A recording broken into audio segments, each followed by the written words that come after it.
जब हम नक्शे की तरफ देखते हैं ना, तो अक्सर हमें सिर्फ कुछ रंगीन हिस्से और काली रेखाएं ही दिखाई देती हैं। मतलब पहली नजर में लगता है कि भूगोल बस इतना ही है। हाँ, बिल्कुल। एक दीवार पर टंगी हुई स्थिर तस्वीर की तरह। सही कहा। लेकिन असल में किसी भी जगह का भूगोल सिर्फ कागज पर खींची गई लकीरें नहीं होता। वो तो वहाँ की मिट्टी और पानी की एक लगातार चलने वाली कहानी है। जो वहाँ के लोगों का जीवन तय करती है। बिल्कुल। तो चलिए इस पूरी कहानी को थोड़ा विस्तार से समझते हैं। आज के हमारे इस गहन अध्ययन का विषय है बिहार का भूगोल।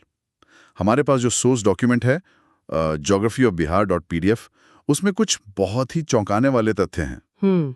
मुझे लगता है जो सबसे बड़ा विरोधाभास है वो इसके आकार और आबादी का है। अरे वही तो। मतलब अगर हम सिर्फ जमीन के फैलाव की बात करें तो 94,163 वर्ग किलोमीटर के साथ ये भारत का 12वां सबसे बड़ा राज्य है। 12वां, यानी आकार के हिसाब से बिल्कुल बीच की श्रेणी में। हाँ, लेकिन जैसे ही हम आबादी के आंकड़ों की तरफ देखते हैं ना, तो ये अचानक से उछलकर तीसरे नंबर पर आ जाता है। 10,38,00,000 से भी ज्यादा लोग। बिल्कुल। 12वां सबसे बड़ा इलाका, लेकिन तीसरी सबसे बड़ी आबादी। जमीन और इंसानों की संख्या के बीच का ये जो भारी बेमेलपन है ना, यही इस पूरे भूगोल की सबसे बड़ी पहेली है। और इस पहेली को सुलझाने के लिए ना, हमें इसकी भौगोलिक स्थिति को देखना होगा। यहाँ जो सबसे आकर्षक बात है वो है इसका एक ट्रांजिशनल जोन में होना। ट्रांजिशनल जोन मतलब एक तरह का बदलाव वाला इलाका। जी बिल्कुल। अगर आप नक्शे को देखें तो इसके पूर्व में पश्चिम बंगाल है, जो समंदर के करीब होने की वजह से काफी आर्द्र यानी नमी वाला इलाका है। वहाँ बारिश ज्यादा होती है। हाँ, और पश्चिम में उत्तर प्रदेश है, जो थोड़ा कम आर्द्र है। तो बिहार इन दोनों के बिल्कुल बीचों बीच बैठा है। अच्छा, तो ये सिर्फ मौसम बदलने की बात नहीं है, बल्कि पूरब की भारी नमी और पश्चिम की शुष्कता का एक टकराव है। सही कहा। और ये टकराव सिर्फ बादलों का नहीं है। इसी की वजह से जलवायु बदलती है और उसी से खेतों की फसलें तय होती हैं। तो इसी वजह से पूर्व में चावल ज्यादा होता है और पश्चिम की तरफ गेहूं का असर दिखने लगता है। बिल्कुल, फसलें बदलती हैं तो खान पान बदलता है और फिर अर्थव्यवस्था भी। ये एक ऐसा बफर जोन है जहां दोनों तरफ की खूबियां और चुनौतियां एक साथ हैं। बहुत दिलचस्प है। अब अगर हमें जमीन पर आबादी के दबाव को समझना है तो इसके विस्तार को देखना होगा। हमारे नोट्स बताते हैं कि इसका अक्षांशीय विस्तार 24 डिग्री 20 मिनट 10 सेकंड नॉर्थ से 27 डिग्री 31 मिनट 15 सेकंड नॉर्थ तक है। और देशांतरीय विस्तार भी है। 83 डिग्री 19 मिनट 50 सेकंड ईस्ट से 88 डिग्री 17 मिनट 40 सेकंड ईस्ट तक। मतलब अगर सीधे शब्दों में कहूं तो पूर्व से पश्चिम की दूरी 483 किलोमीटर है और उत्तर से दक्षिण 345 किलोमीटर। लेकिन जो चीज मुझे सबसे ज्यादा हैरान करती है वो है इसकी ऊंचाई। आप समुद्र तल वाली ऊंचाई की बात कर रहे हैं ना? हाँ, समुद्र तल से इसकी औसत ऊंचाई सिर्फ 173 फीट है। अरे ये 173 फीट का आंकड़ा ना बहुत कुछ कहता है। ये बताता है कि ये क्षेत्र एकदम समतल है। कोई ऊबड़ खाबड़ जमीन नहीं है। बिल्कुल। और सदियों से एक बिल्कुल समतल और उपजाऊ जमीन ने हमेशा इंसानों को खींचा है। जहां नदियां होंगी, जमीन बराबर होगी, वहां तो बस्तियां बसेंगी। और बस्तियां किस हद तक बसी हैं वो तो इसके जनसंख्या घनत्व या डेंसिटी से साफ दिख जाता है। पूरे राज्य का औसत घनत्व 1106 है, जो पूरे देश में सबसे ज्यादा है। और हर 10 साल में दशकीय वृद्धि दर 25.4%। लिंगानुपात भी 918 और बाल लिंगानुपात 934 है। और साक्षरता दर 69.83%। लेकिन जब हम इन आंकड़ों को जिले के स्तर पर देखते हैं ना, तो दिमाग घूम जाता है। कैसे? देखिए, शिवहर सबसे छोटा जिला है, लेकिन वहां घनत्व 1882 है। बाप रे, 1882! हाँ, मतलब ये तो किसी खचाखच भरी लोकल ट्रेन जैसा हो गया जहां पैर रखने की जगह नहीं होती। और वहीं उसी राज्य में एक जिला है कैमूर। वहां का घनत्व सिर्फ 488 है। ऐसा लगता है जैसे कोई खाली डब्बा हो। ये सच में एक बहुत बड़ा अंतर है। तो मैं यही सोच रहा था कि एक ही राज्य में जमीन और आबादी का इतना विशाल अंतर क्यों है। अगर हम इसे बड़ी तस्वीर से जोड़ें तो इसका जवाब राजनीति में नहीं बल्कि वहां की मिट्टी में है। मिट्टी में? जी, शिवहर और उसके आसपास का जो इलाका है ना, वो हिमालय से उतरने वाली नदियों की जलोढ़ मिट्टी से बना है।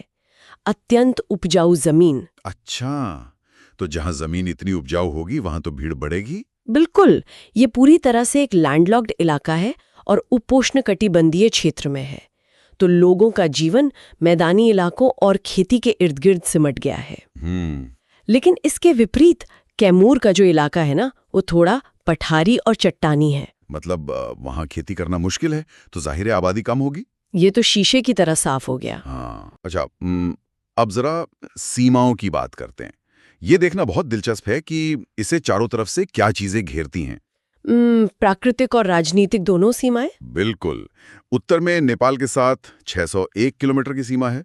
पश्चिम चंपारण से लेकर किशनगंज तक पूरे 7 जिले लगते हैं। और पश्चिम में उत्तर प्रदेश के साथ भी उत्तर से दक्षिण 7 जिले लगते हैं, पश्चिम चंपारण से लेकर कैमूर तक। हाँ, और दक्षिण में झारखंड के साथ 8 जिले लगते हैं, रोहतास औरंगाबाद से लेकर कटिहार तक। और पूर्व में पश्चिम बंगाल के साथ 3 जिले हैं, किशनगंज, पूर्णिया और कटिहार। लेकिन यहाँ मामला सच में बहुत दिलचस्प हो जाता है। क्या हुआ? दस्तावेज में एक जगह कुछ ऐसा लिखा था जिससे थोड़ा भ्रम पैदा होता है। मतलब दिशाओं को लेकर कि बंडाल पूर्व में है या दक्षिण में। अच्छा, वो। हाँ, लेकिन साफ तौर पे वो पूर्व में है। ये दिखाता है कि कैसे राजनीतिक सीमाएं और कागजी दिशाएं कभी-कभी कंफ्यूजन पैदा करती हैं। बिल्कुल, और प्रकृति इन राजनीतिक लकीरों को नहीं मानती या लिविंग बाउंड्री का काम करती हैं। जैसे पश्चिम में गंगा, घाघरा और गंडक नदियां यूपी के साथ सीमा बनाती हैं। और दक्षिण में मेहरताज जिले में सोन नदी झारखंड के साथ एक प्राकृतिक दीवार बनाती है। लेकिन ये नदियां तो स्थिर नहीं होती ना। मतलब मानसून में जब बाढ़ आती है तो ये अपना रास्ता ही बदल देती हैं। बिल्कुल, ये सिर्फ नक्शे की लकीरें नहीं हैं। जब नदी अपना रास्ता बदलती है तो सीमाएं भी खिसक जाती हैं। ये प्रकृति के साथ सांस लेती हैं। ये सच में अचरज की बात है।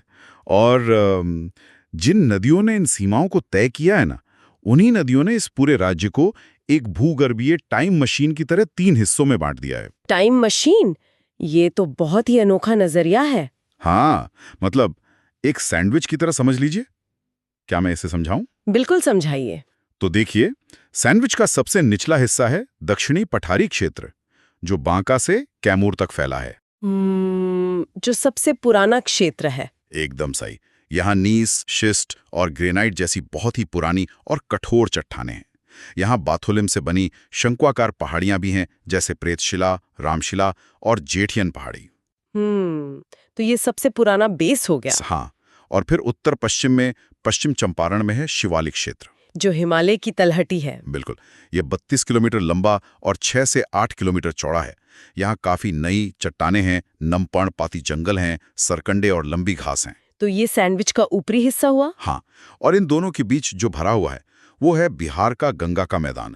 और सबसे मजेदार बात यह है कि ये हिस्सा भूगर्भीय रूप से सबसे नया यानी यंगेस्ट है। अरे वाह, ये एनोलॉजी तो बहुत ही सटीक है। 150 मीटर की कंटूर लाइन इस मैदान की सीमा तय करती है। और गंगा नदी बिल्कुल इसके बीच से बहती है। जी, गंगा नदी सिर्फ एक नदी नहीं है, बल्कि इस पूरे परिदृश्य की आर्किटेक्ट है। वो इस मैदान को उत्तर और दक्षिण में बांटती है। और वो भी बिल्कुल असमान रूप से। मतलब दोनों हिस्से अलग अलग हैं। बिल्कुल अलग है। उत्तरी मैदान में सरयू, गंडक, बूढ़ी गंडक, बागमती, कमला बलान, कोसी और महानंदा जैसी नदियां हैं, जो हर साल नई मिट्टी लाती हैं। हाँ, और दक्षिणी मैदान काफी संकरा और त्रिकोणीय है। क्योंकि वहां गया, राजगीर, गिरियक, बिहार शरीफ, शेखपुरा, जमालपुर और खड़गपुर की पहाड़ियां आ जाती हैं, जो मैदान को तोड़ती हैं। सही कहा। तो इस पूरी चर्चा को अगर हम समेटें तो ये समझ आता है कि पश्चिम चंपारण के उन नम जंगलों से लेकर गंगा के उपजाऊ मैदानों और सुदूर दक्षिण की प्राचीन ग्रेनाइट पहाड़ियों तक ये भूगोल विविधताओं से भरा है। और यही भूगोल सारे आंकड़े तय करता है। बिल्कुल। सुनने वालों के लिए ये जानना बहुत अहम है कि किसी भी जगह का विकास या वहाँ का जनसंख्या घनत्व उसके भूगोल से अलग करके नहीं देखा जा सकता। सही बात है। और इस पूरी चर्चा के अंत में ना, ये एक बहुत ही अहम सवाल खड़ा करता है। कैसा सवाल? देखिए, अगर गंगा का मैदान भूगर्भीय रूप से सबसे नया यानी यंगेस्ट हिस्सा है, हाँ। लेकिन यहीं पर 10 करोड़ से ज्यादा आबादी का सबसे भारी बोझ टिका हुआ है, जहां डेंसिटी 1106 है। सबसे नाजुक जमीन पर सबसे ज्यादा दबाव। बिल्कुल। तो सवाल ये है कि क्या प्रकृति का ये सबसे नया निर्माण भविष्य में 25.4% की इस दशक वृद्धि दर का जो भयानक दबाव है, क्या वो झेल पाएगा? बाप रे, ये सच में रोंगटे खड़े कर देने वाला विचार है। क्या हमारी जमीन इस रफ्तार को सह पाएगी? ये सच में एक ऐसा सवाल है जिस पर हम सबको बहुत गहराई से विचार करना चाहिए। आज के इस गहन अध्ययन में बस इतना ही। जी, उम्मीद है ये चर्चा ज्ञानवर्धक रही होगी। अगली बार हम एक नए विषय को ऐसे ही विस्तार से समझेंगे। तब तक के लिए सोचने का ये सिलसिला जारी रखिए।